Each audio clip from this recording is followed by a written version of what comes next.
Hi, I'm Jeff Hirsch here at the Money Show with Ken Calhoun, the president of TradeMastery.com. Is that right? That's right. And he's going to give us his active investing trading tip, right? That's the top tip for active investors, right? Yeah, the number one rule, I've traded millions of dollars of stocks and ETFs, is to trade wide and not deep. So the mistake that a lot of traders and investors make is they'll go heavy into 4 or 5 positions and they'll blow out half of them and wipe out a big part of their account. So what does it mean, wide versus deep? Explain that a little bit. Diversify and trade at least 12 to 15 different instruments at any rolling point in time, so that way you're spreading your risk out wider.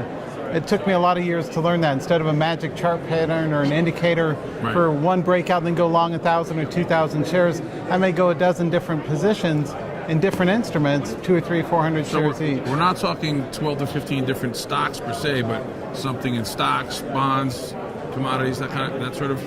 Yeah, I like to trade stocks and commodity ETFs, and I trade crude and gold ETFs like GDX and ABX and Barrick and the rest of it. So yeah, it's diversify.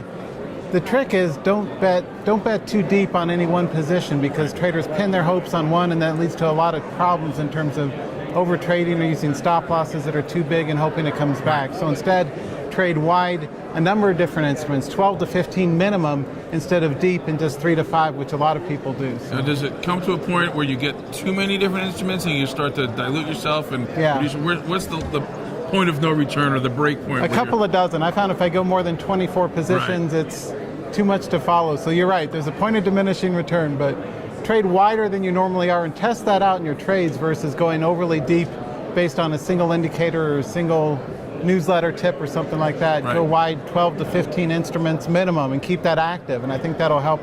It helped me with my own active real money trade. So for individuals running their own portfolio, 12, maybe 10 or 12 is enough? Or you minimum, yeah. Minimum. Right, yeah. But for somebody who's doing it full time, maybe a couple of dozen is Right, max. yeah. Great. Yeah. Thanks so much, Ken. Thank you guys for joining us.